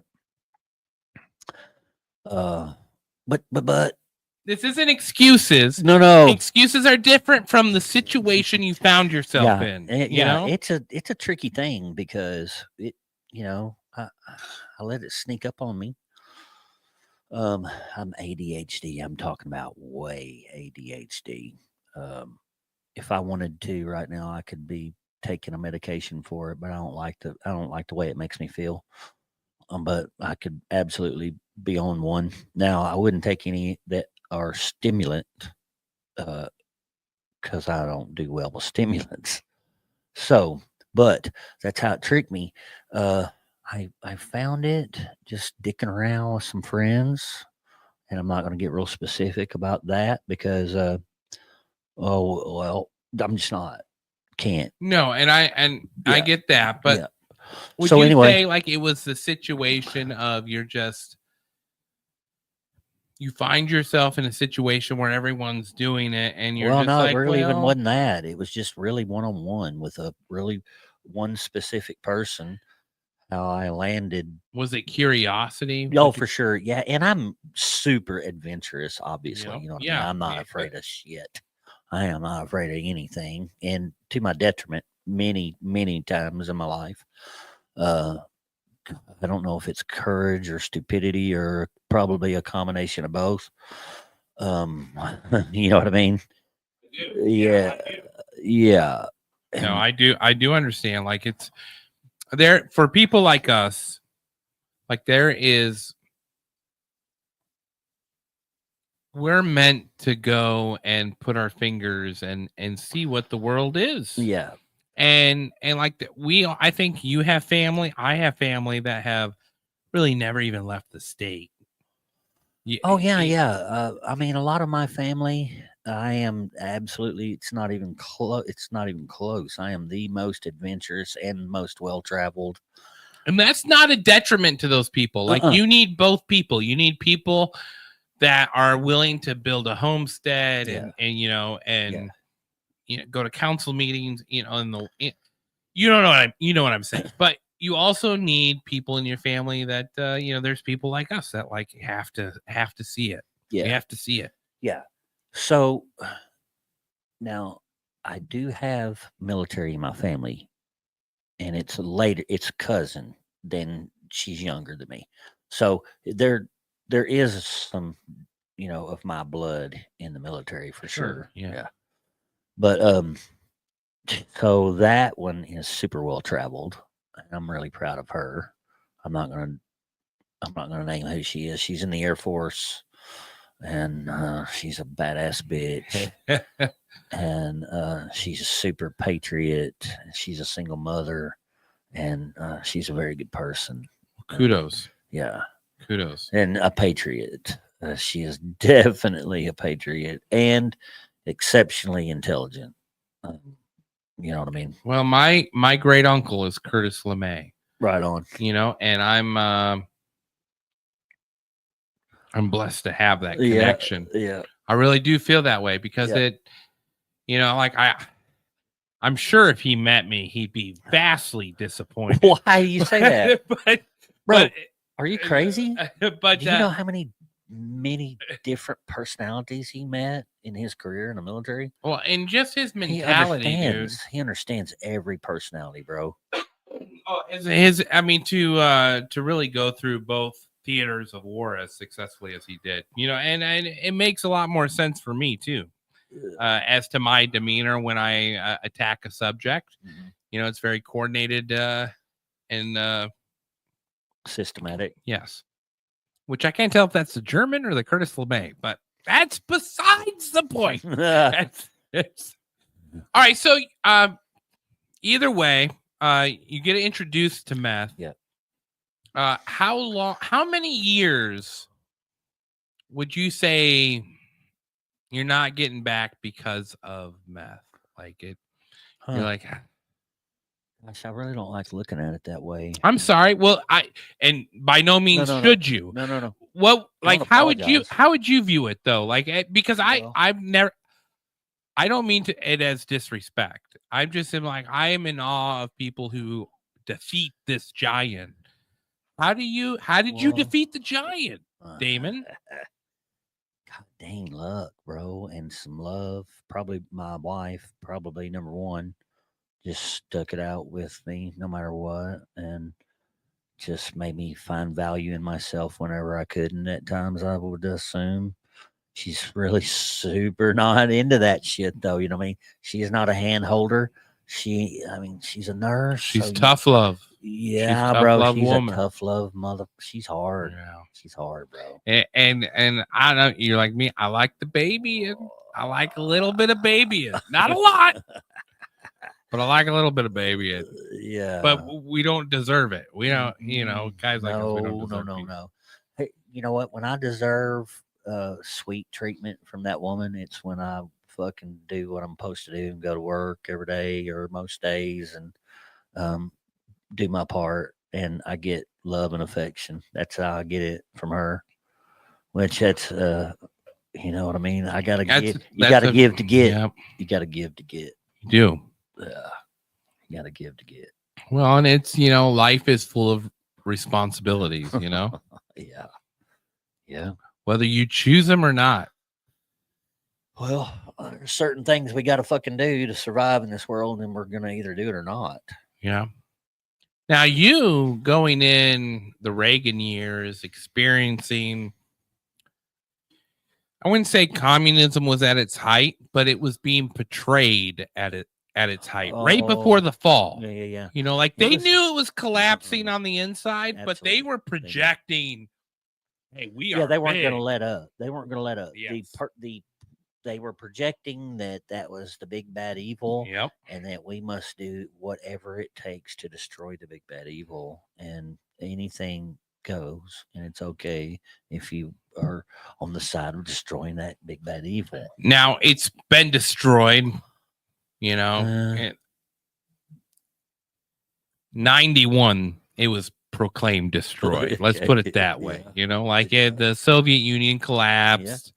It went through a little identity crisis, midlife crisis, and now we've got Russia 2.0, which it has its own set of problems. But corrupt. Well, what country isn't corrupt, Damon? I mean, let's be honest. Well, I know, but I wonder, I don't know. I think ex-military and the KGB, all those people that used to be in that and those levels, the intelligence levels of that government, they are the ones who run that government now. It's not even close. No, you're right. Yeah. You're right. And it's because the leader of that country was ex-KGB. Probably the people he trusts the most. I wonder if there is such thing as ex-KGB. Is there ex-CIA? I doubt it. There isn't. Well, I think you become an ex-CIA when you're not breathing. Yeah. God damn it. Yeah. I'm fat. God damn it. Give me a second. Made by Naomi, these sliders. Absolutely delicious. They are. They're Hawaiian bread. You don't even break the rolls apart individually. You just slice that whole sheet in half, and then she layers them with pineapple, ham, and Swiss cheese. Yeah. And then bakes what them the in hell the else oven. kind of cheese? I don't know though. I will tell you this. She also did turkey and provolone. I was Since we're on the food subject, I'm just gonna throw something out there really quick. Go ahead. Give me time. Okay, there's a baker in my hometown, and she makes the best sourdough jalapeno cheddar bread. And we slice it really thick, and we butter both sides. And then we got this Black Forest ham, and then we got this super sharp white cheddar. Super sharp white cheddar. Dude. And you grill that bitch. Yeah. And I like, yes, ham and Swiss is really good. It's good balance. But that ham and that really sharp cheese on that fried sourdough bread, bro. Anyway, shout out to the baker for 4 eyes watching. Yeah. You remember the name? You don't even remember. Do you remember I the know name her of the? name. What's her? Well, give her a shout out. Oh, she's Casey's Bakery. in Casey Bakery. Arc City. She's Right. got a truck and a little stand. Listen, I can with the green screen back there. When I clip, I can put anything I want back there. Technically, the city's behind me, but StreamYard's being special today. So my apologies. All right, where were we? We were talking about as a veteran who has seen what communism. I mean, you saw life before the wall fell. Yeah. In the middle of the nuke race. Yeah. You knew how to take shelter in a middle school without any hesitation. Yeah. When you see our country where it's at now, do you feel better or worse than when you were? You said you're 58 now. Yeah, I will be in a few 58. days. 10 days. So 10 days. Yeah. So let's say 38. At 38, when you viewed this country versus 58. So that would be 20 years ago. And it's 2025 right now. So that'll be 2005. Yes. I had just left here. My wife is from here. My whole life basically started here in the IBEW, and my wife, honestly, my whole life started right here in Kansas City. I mean, my life as it is today, it started right here. We were down there for about a year. So my youngest child was either in kindergarten or first grade, and we just decided we needed to be away from here and raise our kid not up here for some reason. It just was we just needed to. Yeah. We needed to be away from here. Yeah. Even though her whole family structure is from here, she was down to go. And at that time, basically, she was a high school dropout, and but now she's a badass. She's a nurse. I swear to God, I work with you, Damon, on the same job site. I've worked with you in the same area for quite a while. Yeah. And this guy won't stop bragging about his goddamn wife. I swear to God. Can't help it. I get it. But nonetheless, yes. I mean, like you guys, what you guys have created together for 28 years. Yeah. You know, and you have gone highs and lows. Oh yeah. Everyone goes through highs and lows. For sure. I'm sure you see a lot of people just throw away their partner during the low. What prevented you guys from throwing each other away completely during those lows? Oh, I probably told her to go get fucked, and she said, no, fuck you. And then she told me to go get fucked, and I said, no, fuck you. I mean, it probably happened quite a few times like that. And I was like, no, you ain't getting rid of me. And we both probably just came at each other that same way.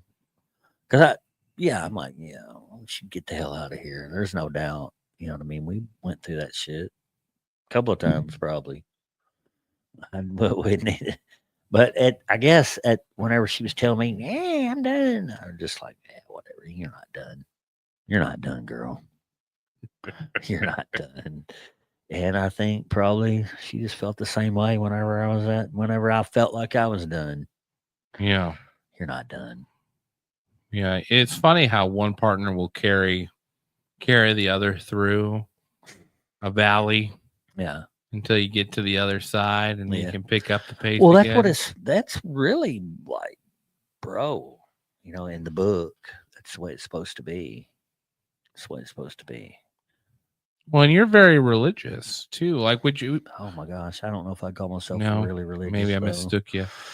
I mean, I'm spiritual, very spiritual. Yeah, I'm a hardcore believer, but religious, I don't know.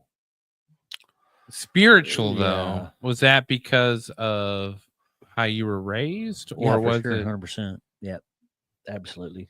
Raised in the Methodist church. Mother's a choir director. She was a English teacher and a music minor, I guess, in college, and she taught choir and singing and piano lessons, and definitely involved in the church, heavily involved in the church. I was raised a Jehovah's Witnesses, as our viewers know. Yeah. And one thing I noticed as I got older was the theological debates went way downhill. Yeah. It was no longer a discussion of what was in the Bible. It was more of a just, you're an inconvenience and I believe what I believe. And I always thought that was interesting because we were taught to debate on a scriptural basis, quotation marks, scriptural basis.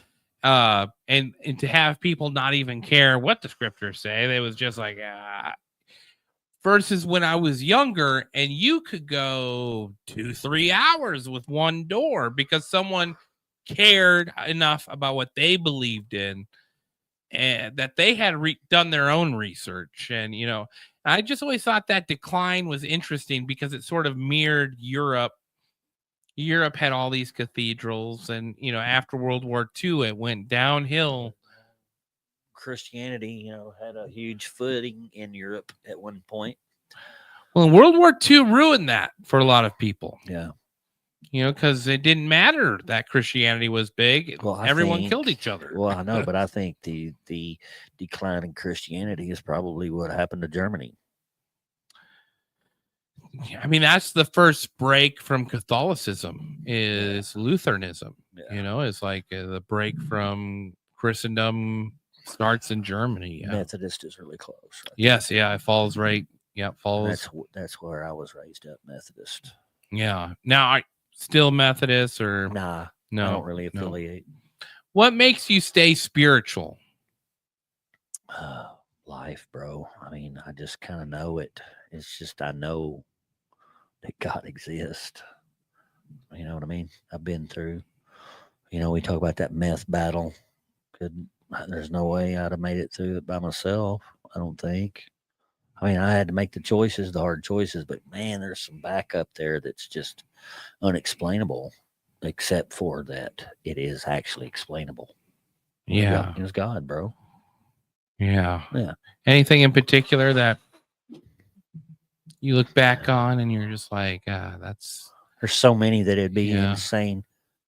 It'd be, I mean, obviously your constant, wife, it's been just a constant in my life. There's no doubt. Fuck, and I kick and I squirm and I scream and say, yeah, you know what I mean? But then, yeah, I know what's up, man. Yeah. Well, and it's the one thing that's always fascinated me about all these different cultures. And the Soviets, they tried so hard to eradicate it. They really did. They tried to get rid of all Christianity. Isn't all Putin a Christian? I'm talking Soviets, like, okay. like Lenin and Stalin. Yeah. They wanted, hey, get rid of all religion because it's all corrupt. So we'll just, destroy all the churches. And they knew it helped bring people together, though. It wasn't corrupt. I mean, it might have been corrupt. It might have been corrupt. Well, it's still. It was a set. It was. That's what makes our Constitution so great, right? If you didn't believe in a God, could you believe in the First and Second Amendment? For sure. You couldn't technically by document because it's a God-given right. Yeah. If there's no God, there's no God-given right for you. Yeah. So how? Who gives the right? The state. Yeah. And that's what Russia was. They were like, no God. Listen, we got an ideal. Yeah. We have an ideal. If you don't fall in line with our ideal, then we'll send you off to Gulag. We'll send you off to Siberia, But it was, ideal based. Yeah. And to me, that's what scares me about the United States today, because it's ideology. Like some of this stuff, you Well, look you back. asked me to go from like the way I grew up to where it is right fucking now. Yeah. That is such a fucking gigantic leap to even to try to explain how I see that fucking thing from where it starts to where we are right now.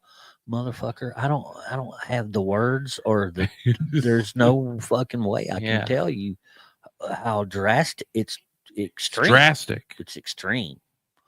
Yeah, it's gone from I mean, so when I graduated high school, dude, graduating high school was a very important thing to do. And there's certain shit that you learn in high school too that actually prepared you for certain things out here. But so then you go from the way high school was when I was in high school to where it is now. What the fuck are they teaching now? What does it compare to? You know what I mean? What are they teaching? Are they teaching the sciences and math and are they teaching music and art No. and No. how to fucking speak? How to do your taxes? How to do your taxes? I mean, we yeah. had home ec. We had Yeah. typing, which I mean, and I know they teach them how to do the computer now, but I even did typing back then. When you left high school, you felt confident that you could apply to any job at an entry level and have a shot at it. Yeah, for sure. Now that's impossible. Yeah. You leave high school and all the jobs require at least 2 years of college. Yeah. At least a little bit of debt, Damon. Debt. At least a little bit of debt. Yeah. Yeah. Yeah. My wife still carries debt for her college education, for her nursing degree. And here she is. They call her an essential worker. Uh-huh. But they're not going to forgive her debt. So she goes out and takes care of people in their worst possible position when no one else would take care of them. But God forbid you forgive their debt. Yeah. The banks can invest on anything, but you know. They were forgiving these college debts with this prior administration. And look at the debt that was forgiven, because there was some forgiven. He did it anyway. Yep, he did. He just said, "Fuck it, I'm going to pay the debt off anyway." And then the Supreme Court stopped him and told him twice, I think, to stop it, and he still did it. Didn't matter. But did a nursing degree debt that actually helped society get paid off? Not the one that I know of didn't. No, my ladies didn't. Her nursing degree did get paid off, which is an actual asset to society. It's because it's all fake. They don't really care. They don't really care. Yeah. The more I look into it, Damon, because we used to be real heavy into the show. We cover national news stories, and there's a lot of great stuff on national news. Yeah. But in the end, like, it's the nurses, it's the coaches, yeah, it's the little shop owners that run a small town, or even in a big town that run their community. Yeah. That's the only difference we'll ever see that matters. Yeah. I mean, that really matters. But you know what? So I have personal experience with someone in my family who's involved in local politics, and we don't have to go into it. It doesn't matter. No, that's fine. No, because that's really what it comes down to. Is it's not about, hey, I'm going to run for president. So I found out some information about the impact that this family member actually had. So in the beginning of her tenure of being elected into this position, she had to run a campaign. She had to do all that. I mean, it was all above board. Like election commission shit, all that, all federal. It was all there.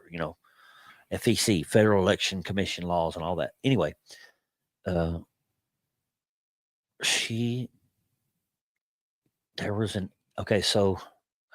I'm trying to figure out how to say this. So when she started in this position, there was a tax income coming in this particular city. Yeah. Yep, of like 400,000 a year is all the tax income that was coming into the city.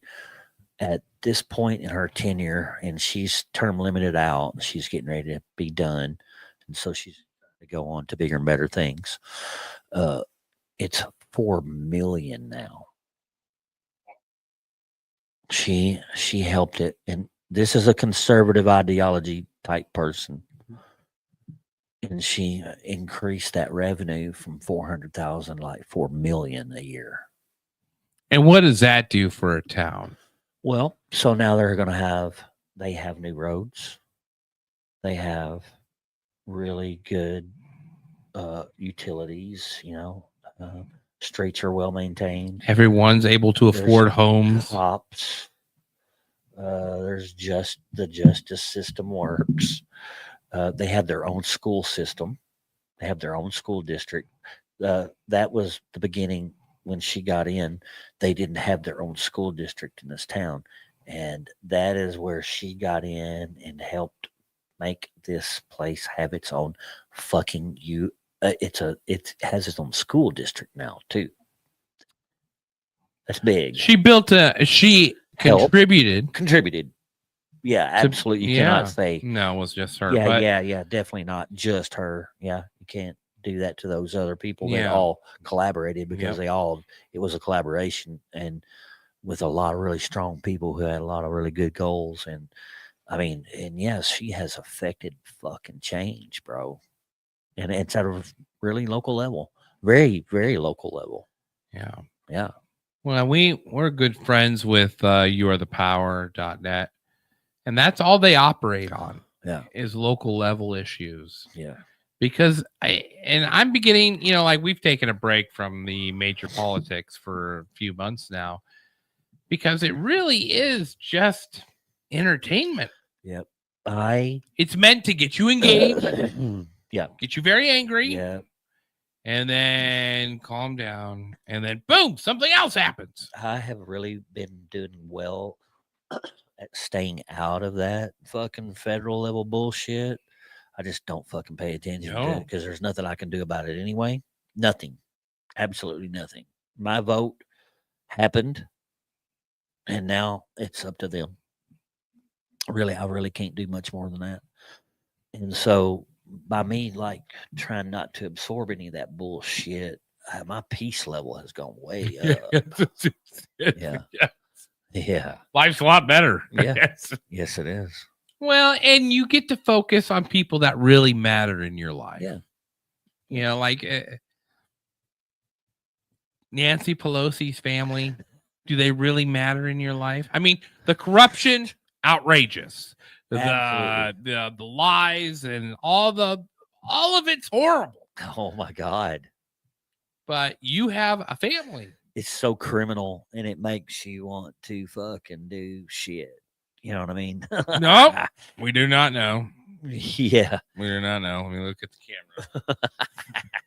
It and any normal person wants to fucking do shit. That little.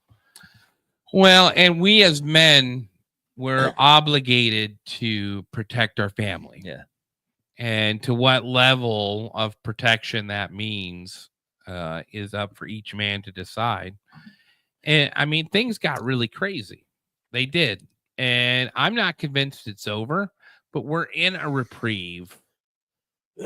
Yeah, I'm not like tripping. No. And we can really focus I can honestly say that there are days, like, just because of the outside bullshit that's going on, and I'm like, oh, what's fucking next? But I've been doing not that lately. No, I'm doing okay. Yeah, I've avoided X like the plague. I don't really go on social media. X is so violent. And how do you know when you're on X how many are real? A lot of fake bots versus real. I'd say it's not I don't know. I've been seeing statistics where it's like 90% bots. And not just X, Facebook, everything. All Everything, social all media. social media. It's all fucking AI. Which that might be a good sign, Damon. That might actually prove that people are pulling back. There's Maybe finally a disconnect happening. Maybe so. It's fucking bullshit. It's dumb. It's well, and that's one of those things that you had to have been bad for your brain, man. Horrible. Absolutely horrible. But it's one of those things where we talk about in the environment you were in when that time frame happened. It happened fast. Yeah. It went from flip phones to all of a sudden Facebook, MySpace, instant connection to anyone in the world. Right. And then all of a sudden it was put into a phone. Yeah. Like 2 years later. That they figured out how to market that you can't live without. Yeah. I mean, genius. Really one of the most genius propaganda / marketing campaigns in history. In history, Damon. They convinced everyone to carry a tracking device and they made them pay for it. Yeah.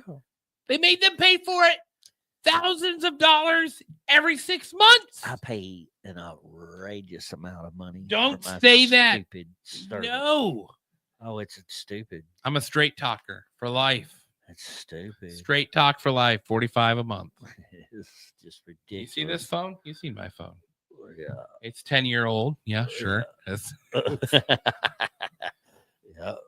Hey, but it's crazy though. It is crazy. Like they got us hooked on that pretty well. And it's nice to see like Gen Z, Gen A, they pull back naturally. Like they saw what it did to the millennials. Yeah. Not good for their moms, not good for their dads. All of them grew up in broken homes.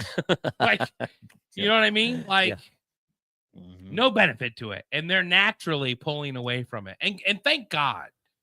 Thank God there's a natural reaction to it. So I work on a very large job site. There's lots and lots of people. So there's the you're just going to pass lots of people during your day. Yeah. Whenever you're working out there. And here is the posture that I see constantly right here. No matter what situation you're in, if you're sitting in a fucking building with a bunch of people, or you're riding in a car with people, or you're looking over, observing a car full of people, they all have this right here, this. Because they're all looking at their fucking stupid fucking phone. They don't need cocaine anymore, Damon. They don't need meth anymore. They don't need it. Yeah. It's literally the phone does it for them. And they found how to market it to females. They found how to market it to males. And it really comes to each parent, like, and millennial parents, they were all trained to, hey, put them in front of Disney Channel, put them in front of TV. That'll raise them. Yeah. Well, that's not working out. Yeah. Now we have Disney adults, and that's not good. Disney's the devil. Disney's got two horns. I don't think they're mouse ears. We've done episodes on Disney on this channel. Yeah.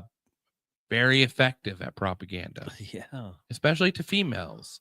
And we're finally seeing the results that that propaganda has had, and it's led to a very desolate lifestyle. Yeah. And it's sad because they were all promised that this would be rewarding, successful.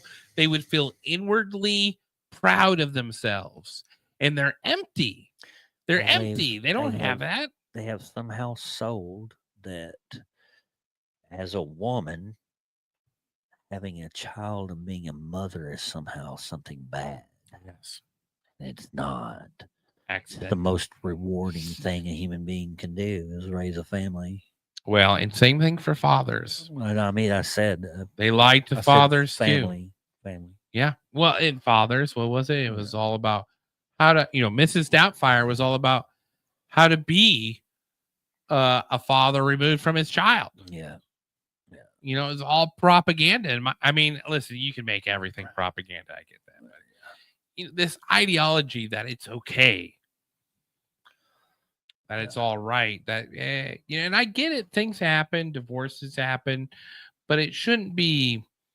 It's not glamorous because the people that go through it, they don't feel glamorous about it. Yeah, it's not good. It's not a good thing. No. Maybe sell it that find a way to cope with it, but not accept it as like the norm. It shouldn't be the norm. Well, that's what that was taught. It was taught that, and now I think we're seeing that change with the younger generation. But all right, well, that's off my soapbox, Damon. Before we cut the show, anything else you want to talk about or want to emphasize before we let you go, man? No. Listen, I appreciate you coming on the show, drinking a little wine. I had fun. So did I. So did I. I didn't know what to expect. I don't know why I get very nervous before interviews, dude. Like, I've worked with you for months. Yeah. But to have you come over and do the show, I'm like, yeah, I'm all stressed out and everything. And you're just, you're a perfect guest. I had fun. Thank you for coming on. Anything you'd like to plug or? I wouldn't have any idea. You should start your own YouTube channel, Damon. No, I'm good. Oh my God. We got so many comments here. Holy crap. Mike saying howdy. You know Mike Cajones. Mike Cajones. Thank you for watching the show. Hey, otherwise known as fuckface. Damon, man, thank you so much for coming on the show. All right. Tell your wonderful wife thank you for Crystal. Yes. You know I do. And tell her thank you for sparing time from us. I do appreciate that because we've taken. She's working. Okay. She's good. Was she watching while she's working? I asked her to. Okay. Hey, look, I bet she is. And to all the tens of followers following us, we appreciate it. All right, we'll finish off with the Kiffness. Oh,